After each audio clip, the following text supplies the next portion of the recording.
അപ്പോൾ ലൈഫിലെ ഫോക്കസ് എന്ന് പറയുന്നത് വളരെ ഇമ്പോർട്ടൻ്റാണ്. റീസെൻ്റ്ലി വായിച്ചൊരു ബുക്കിൽ ഒരു ലൈൻ കണ്ടു, അതിന് വല്ലാതെ സ്ട്രൈക്ക് ചെയ്തൊരു സാധനമാണ്.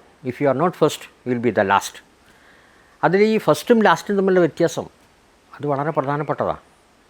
നമുക്ക് ഫോക്കസ് ആവണമെങ്കിൽ you have to be the first person. 1ാം ക്ലാസ് മുതൽ നമ്മളെ പഠിപ്പിക്കുന്ന കാര്യമില്ലേ, ക്ലാസ്സിൽ ഒന്നാമനാവണം, നന്നായി ഭക്ഷണം കഴിക്കണം, വളർന്ന് വലുതാവണം, നല്ല നിലയിലെത്തണം. ഇത് പാരൻസ് പറയുന്നത് വളരെ പോസിറ്റീവ് സ്ട്രോക്കാണ് കേട്ടോ.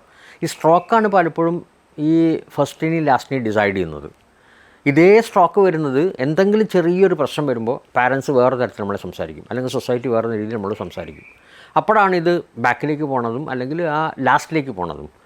ലാസ്റ്റ് എന്നുള്ള സംഭവമൊന്നുമില്ല. ഫസ്റ്റും ലാസ്റ്റും തമ്മിൽ വ്യത്യാസം തീരുമാനിക്കുന്ന ചില കാര്യങ്ങളാണ്. ഒന്ന് പെർഫെക്ഷൻ, നമ്മൾ ചെയ്യുന്ന കാര്യങ്ങളിലെ ഏറ്റവും നല്ലത് ചെയ്യുമ്പോഴുള്ള പെർഫെക്ഷൻ. അതുപോലെ പെർസെപ്ഷൻ, ഒരു കാര്യത്തെയോ ഒരു വിഷയത്തെയോ ഒരാളെയോ ഒരു സ്ഥലത്തെയോ നമ്മൾ നോക്കിക്കാണുമ്പോഴുള്ള പെർസെപ്ഷൻ. എക്സാമ്പിൾ ഞാനിപ്പോൾ റീസെൻ്റ്ലി ഒരു കാര്യം പറയാം. നമ്മുടെയൊക്കെ നാട്ടിൽ വളരെ ഫെമിലിയറായ ഒരു സാധനമാണ് മസാല ദോശ എന്ന് പറയുന്ന സാധനം. ഇത് പല ഹോട്ടലിൽ നമ്മൾ കഴിക്കാറുണ്ട്. അപ്പോൾ എനിക്ക് റീസെൻ്റ്ലി ഒരു 4-5 വർഷം മുമ്പ് ഹൈദരാബാദിൽ ഞാനൊരു മസാല ദോശ കഴിച്ചു. വളരെ വേറൊരു പെർസെപ്ഷൻ എനിക്ക് കിട്ടി. ദുബായ് പോയ സമയത്ത് അവിടെ ഒരു ഹോട്ടലിൽ മസാല ദോശ പോയി കഴിച്ചു. അത് വേറൊരു പെർസെപ്ഷൻ കിട്ടി. അപ്പോൾ എനിക്ക് മനസ്സിലായി മസാല ദോശ പറഞ്ഞ സാധനം തന്നെ ഒരുപാട് പെർസെപ്ഷൻ കഴിക്കുമ്പോഴാണ് പെർസെപ്ഷൻ മാറുക. അതുപോലെ ഫുഡിനെ പോലെ തന്നെയാണ്. നമ്മളിപ്പോൾ ഒരു എക്സാമ്പിൾ ഒരു ബാർബർ ഷോപ്പുകളിൽ ഒരു ഇതിൽ പോകണം, ബ്യൂട്ടീഷ്യൻ ഇതിൽ പോകണം, പെൺകുട്ടികൾ പോകണം, അല്ലെങ്കിൽ ആൺകുട്ടികൾ ഒരു ബാർബർ ഷോപ്പിൽ പോകണം, മുടി വെട്ടാൻ പോകണം, താടി ട്രിം ചെയ്യാൻ പോകണം. അപ്പോൾ അത് അവിടെയുള്ള എക്സ്പീരിയൻസാണ്. അത് വേറൊരു പെർസെപ്ഷനിലേക്ക് പോകും. അപ്പോൾ പെർഫെക്ഷനും പെർസെപ്ഷനും കണക്റ്റഡാണ്. അതുപോലെ ഗ്രോത്തും പ്രോഫിറ്റും കണക്റ്റഡാണ്. ഇത് ബിസിനസ് അല്ല കേട്ടോ. നമ്മൾ എന്ത് ചെയ്യുമ്പോഴും ഗ്രോത്ത്, എന്ത് ചെയ്യുമ്പോഴും അതിൽ പ്രോഫിറ്റ്, ഇത് രണ്ടും നമ്മൾ എക്സ്പെക്റ്റ് ചെയ്യും, എക്സ്പീരിയൻസ് ചെയ്യും.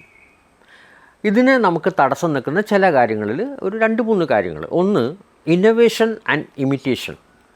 ഇന്ന് കുട്ടികൾ ഫോക്കസ് അല്ലാതെ പോണത് ഇമിറ്റേഷൻ്റെ പിന്നാലെ പോയിട്ടാണ്. ഇന്നൊവേഷൻ ഉണ്ടെങ്കിൽ ഇമിറ്റേഷൻ ഒരു തരത്തിൽ നമുക്ക് ബ്ലോക്ക് ചെയ്യാൻ പറ്റും.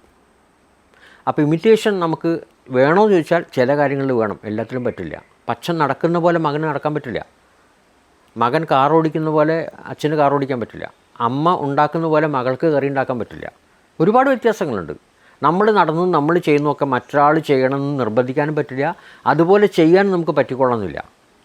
രാവിലെ എഴുന്നേറ്റ് വൈകുന്നേരം വരെ നമ്മളെ ഓരോ ആക്ടിവിറ്റീസും ശ്രദ്ധിച്ചാൽ മോർ ദാൻ 15,000 20,000 ചെറിയ ചെറിയ ആക്ഷൻസ് നമ്മൾ ഓരോ സെക്കൻഡിലും ഓരോ മിനിറ്റിലും ചെയ്തുകൊണ്ടിരിക്കുന്നുണ്ട്. ഒരു സെക്കൻഡിലൊരു ആക്ഷൻ തന്നെയല്ലേ.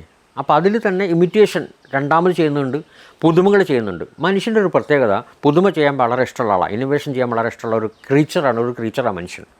അപ്പോൾ പുതുമകൾ നമ്മൾ മറന്നു പോകണം. എന്താണെന്നറിയോ? കംഫർട്ട് സോണിൽ ഇരിക്കുന്നുണ്ടാ, ഗ്രോത്ത് മൈൻഡ് സെറ്റ് ഇല്ലാത്തതുകൊണ്ടാണ്. ഫോക്കസ് ആവണമെങ്കിൽ നമ്മൾ പുതുമകൾ കൊണ്ടുവരാൻ പറ്റണം, ഇമിറ്റേറ്റ് ചെയ്യാൻ പോകരുത്. ഇമിറ്റേറ്റ് ചെയ്യാൻ പോയാൽ സമയം വേസ്റ്റായി, കഴിവ് പുറത്തു വരില്ല, എനിക്ക് എക്സ്പീരിയൻസ് കിട്ടില്ല, എനിക്ക് പുതിയൊന്നും ചെയ്യാൻ പറ്റില്ല, എനിക്ക് ആ ഗ്രോത്ത് മൈൻഡ് സെറ്റിലേക്ക് പോകാൻ പറ്റില്ല, ലോകത്തിൽ എന്തെങ്കിലും കോൺട്രിബ്യൂട്ടീവ് ഫീലിംഗ് ഉണ്ടാവില്ല. അതുകൊണ്ടാണ് ഞാൻ ബുക്കിൽ പറഞ്ഞ കൊട്ടേഷൻ ആദ്യം ഒന്നുകൂടെ റിപ്പീറ്റ് ചെയ്യാം. If you are not first you will be the last. Difference മനസ്സിലായിട്ടുണ്ടാവും. So you have to be the first. Always try for the best. All the best.